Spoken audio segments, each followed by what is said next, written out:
Let's talk about inverse of a matrix. Now when we talk about inverse, we say that A inverse into A will make an identity matrix. Our identity matrix is going to be a matrix with a single or main diagonal being all ones and the other values all 0.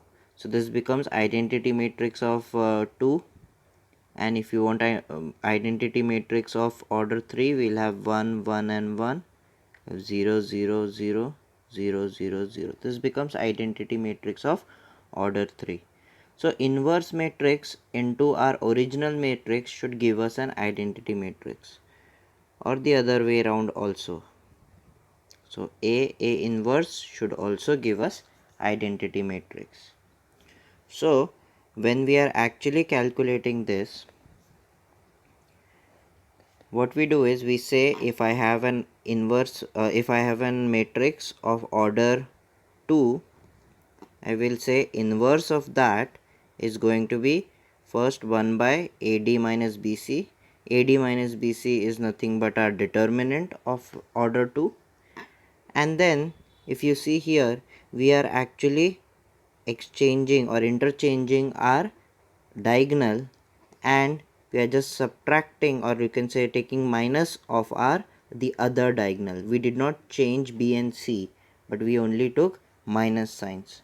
So this is how we can calculate inverse of a matrix of order 2. Now let's take into consideration a matrix, let's say 2 3 5 7. Now inverse, we'll say first we'll calculate our 1 by AD minus BC. So AD becomes 14 minus BC is 15, so we are getting minus 1. And then we'll interchange our main diagonal, so we'll have 7 and 2, and we'll just put minus sign on the other diagonal, so minus 5 and 3. So this becomes our inverse matrix. What we'll do, we'll say this is minus 1 into our matrix, so we can multiply our minus 1. We know whenever we multiply a constant value to our matrix, we are actually multiplying it to all our values. So we get minus 7 minus 3. Just a minute, here we should put a minus sign as well, so minus 5 and minus 3. So we'll have minus 7 3 5 and 2. So this becomes our minus 2. This becomes our inverse matrix of this. You can check by multiplying these two matrices. So we'll have our 2 3 5 7 multiplied to our minus 7 3 5 and minus 2. We should get an identity matrix. For that, what we'll say is we'll multiply our first row with our first column. So we'll get 2 into 7 minus 14 plus 15. Then we'll say first row, our second column. So we'll have 2 into 3 minus 2 into 3. Then our second row, first column. So we'll get minus 5 into 7, 35 plus 35. And then our second row, first column, that is going to be 5 and 15, and then minus 14. So you can clearly see we are getting our 1, this becomes 0 0 and then another 1. So we get our identity matrix. So we can clearly say that this matrix is our inverse of this matrix. So this is how we find our inverse of a matrix of order 2. The inverse of a matrix of order 3 is not that simple. Now that is not part of our course, so we'll skip that. Next, we are going to see how to solve simultaneous equations using matrix. Now, matrix are very good at solving simultaneous equations of big orders, but we are going to see for order 2 and order 3. So when we say that we have two variables x and y, we require at least two equations to solve those particular variables, to find the value of those variables. So here we have two simultaneous equations. We'll solve them. So what we do is we make our matrix out of the coefficients. So we'll say 2 minus 3, 3 and 4. We multiply it to our xy matrix. That should give us an answer matrix, that is our 14 and 4. So if you see, if we multiply our first row with our first column, so we'll get 2x minus 3y, and then second row with our first column we get 3x 4y equal to 14 and then equal to 4. So this gives us nothing but our simultaneous equation. So this is how we can represent a simultaneous equation in the matrix form. Now if we want to find what is our xy, what we are going to do is we are going to make this into an identity matrix, and whatever we multiply here to make it identity matrix, we'll multiply it with this to actually make it into our final answer. So we know if we multiply our A with an inverse matrix, then it becomes an identity. So we are going to make our left hand side matrix into an identity matrix. We'll have to find its inverse. So we'll say our A inverse should be equal to 1 by, we'll have 2 into 4, 8, minus and minus plus, so we'll have plus 9. And our diagonals will be inversed, so we'll have 4 and 2, and the other diagonal is just going to be taken negative, so we'll have minus 3 and then 3. So this becomes our inverse matrix. Now we have here a 1 upon 17. Instead of writing all our values as 4 by 17, 3 by 17, 2 by 17, I'll prefer to multiply that in the end. So what we'll do is, now we'll multiply our inverse matrix here, and if we are multiplying on this side, we'll have to multiply it on the other side as well. So we'll say our 1 by 17, 4, 3 minus 3, 2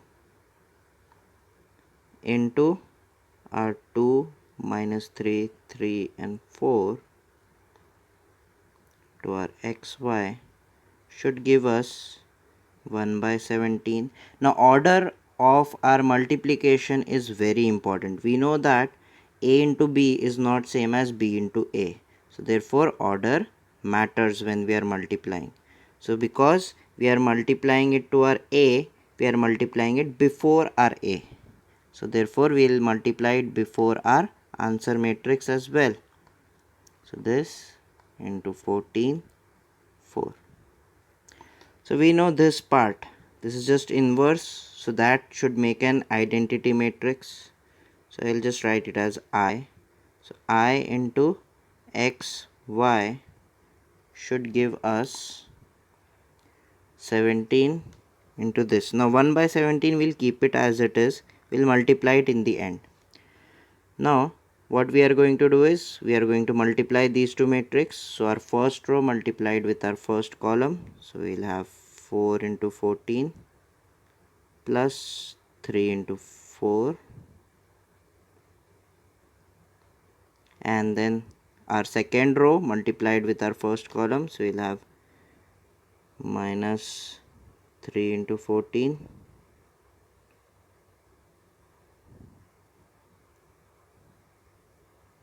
plus, so we get 1 by 17 into, we'll get in denominator we'll have minus 34 and 68. So we'll now multiply our, or we'll divide by 17.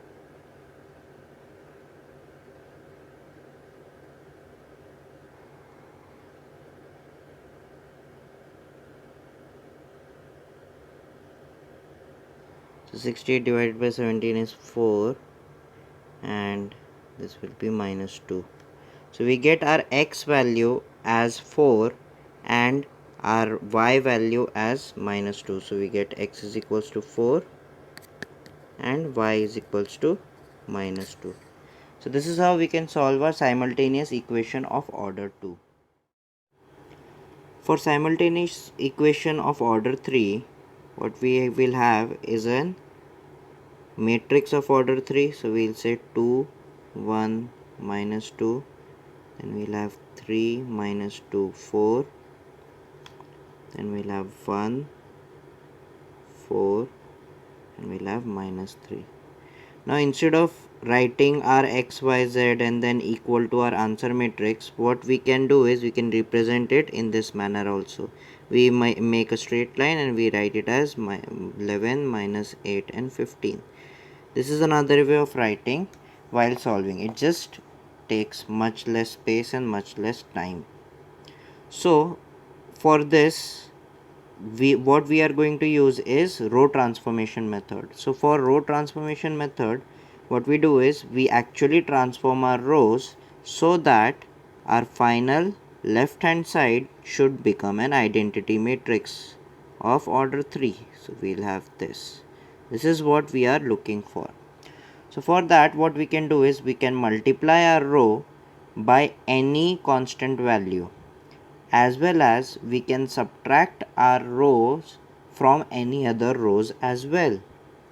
So for that, what we are going to do is we are going to transform our rows using the other rows. So what I can do is I can subtract my, let's say, row 2 by my row 1, or maybe my row 1 by my row 3 to actually make these values. Now we'll try to do that first.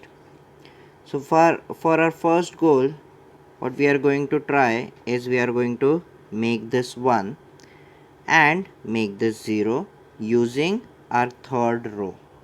So for that, what we are going to do is I can subtract my row 1 with row 3 to get 1 here, and then I can subtract my row 2 with 3 times row 3 to actually get 0 here.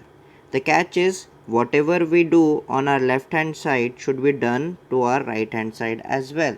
So the whole row will transform. So let's see that. We'll say our row 1 will be equal to 1 minus 3, and our row 2 is going to be equal to 2 minus 3 times row 3.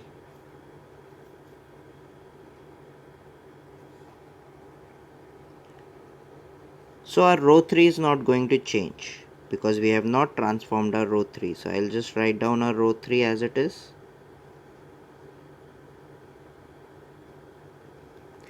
Then on our row 1, what we have done is we have used our row 1 minus row 3. So we have subtracted our row 3 from our row 1. So first term becomes 1. Then we have 1 minus 4, that gives us minus 3. Then we have minus 2 minus and minus of 3, so that will be plus 1, and we get on the answer side we'll get minus 4, 11 minus 15. Then for our row 2, we said it is row 2 minus 3 times row 3, so this term becomes 0. Then we'll have 3 times, we'll have 12, we subtract 12, we get 14, and here we'll have 3 times 9, that becomes plus, so we'll have 13, and minus 15 into 3, that will give us 45, 45 plus 8.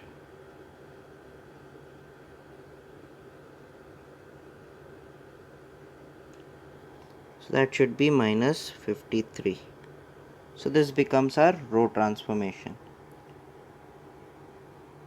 Now for further, if I want to make 0 here, I can use my row 1 to subtract from my row 3 to get a 0 there. So I will say next transformation is going to be that my row 3 should be equal to my row 1,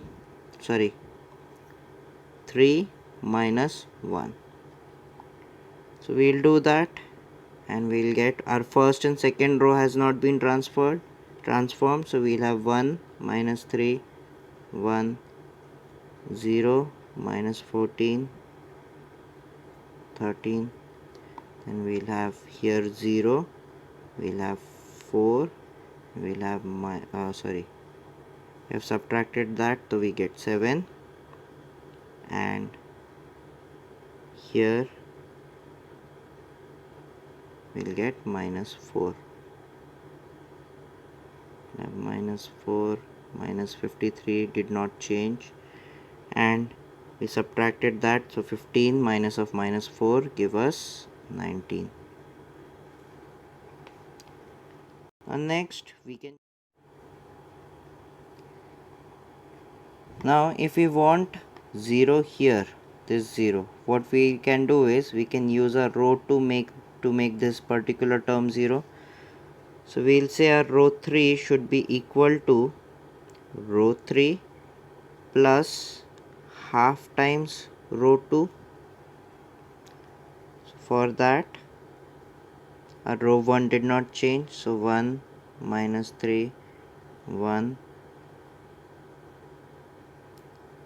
0, minus 14, 13, minus 4, minus 53, and we said half times we got 7, so we'll get 0, and 13 by 2 minus 4 by 2, so we'll add up, so we'll have 13 by 2 minus 4, so we get 5 by 2, so this becomes 5 by 2, and then we'll have 19 minus 53 by 2, so 38 minus 53,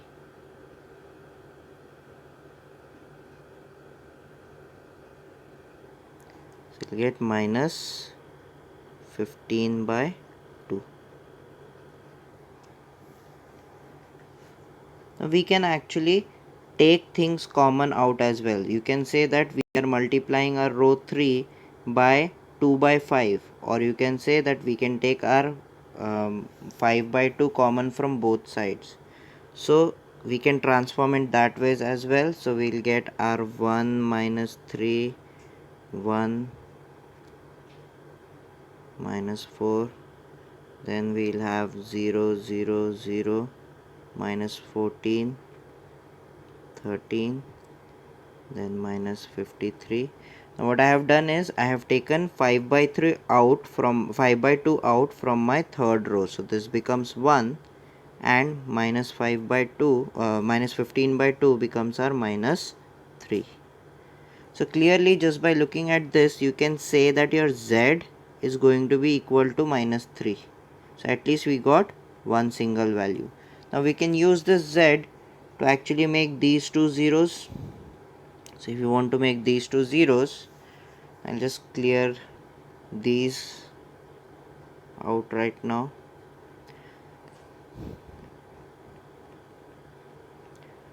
So if we want to make those two zeros, we are going to use our third row. So we'll say our row 1 should be equal to 1 minus row 3, and our row 2 should be equal to 2 minus 13 times row 3.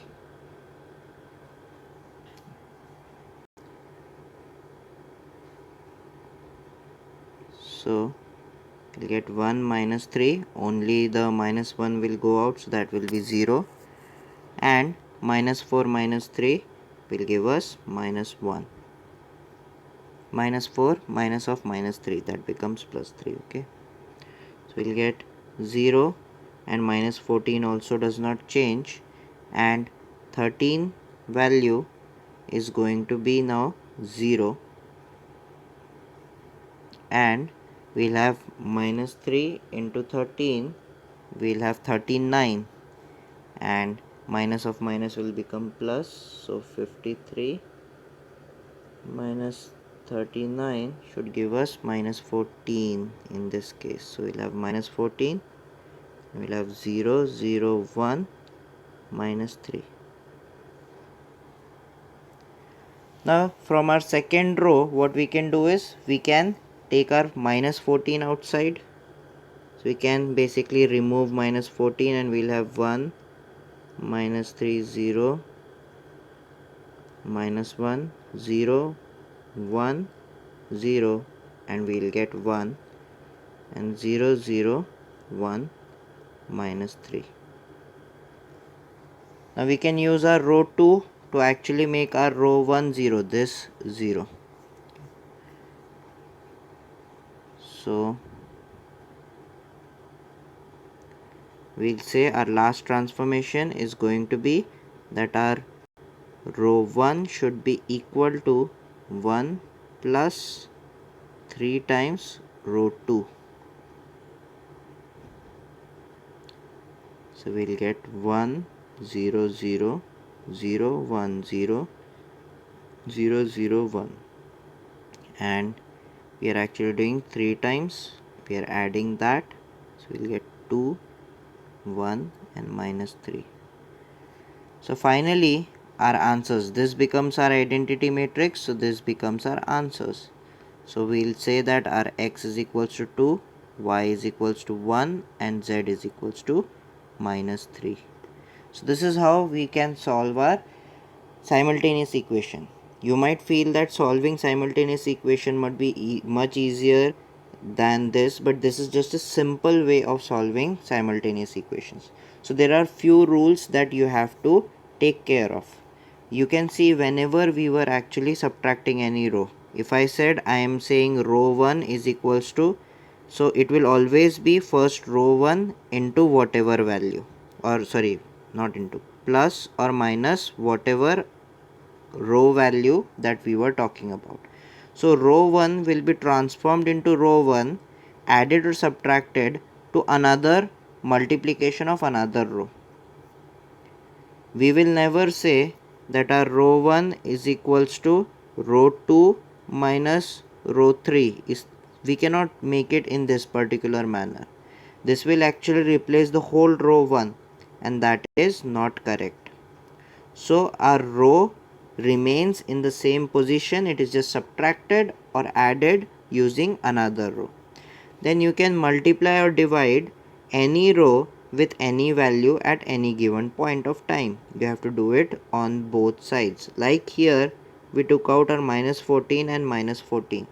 So we basically multiplied our both left hand side and right hand side by 1 by minus 14.